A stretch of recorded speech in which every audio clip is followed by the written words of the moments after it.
స్వాగతం అండి ఛానల్లోకి అందరికీ. నా పేరు సుజాత. ఎండాకాలం ఏం తినాలి చెప్తాను ఇప్పుడు. వేసవిలో పచ్చి పులుసు వంటి సాంప్రదాయ వంటకాలు ఎంతో మేలు చేస్తాయి.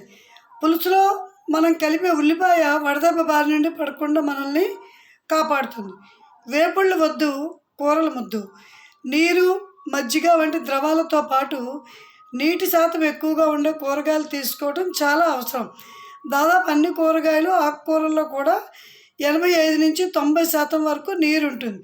ఇవి దాహం తీరడానికి తోడ్పడుతూనే శరీరానికి అవసరమైన పోషకాలను కూడా అందిస్తాయి.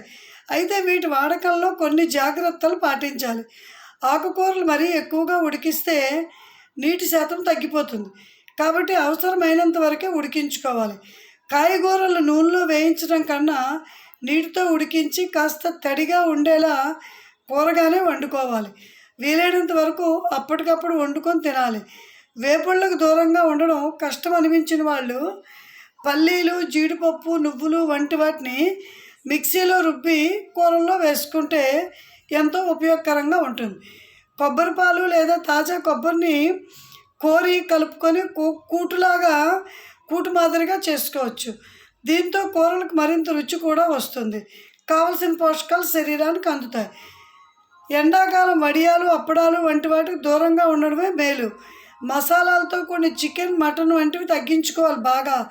అల్పాహారంగా అంటే టిఫిన్స్లో నూనె ఎక్కువగా పీల్చుకునే పూరీలు, వడలు, బజ్జీలు వంటివి తీసుకోకపోవడమే మంచిది. ఇవి దాహాన్ని మరింత పెరిగేలా చేస్తాయి.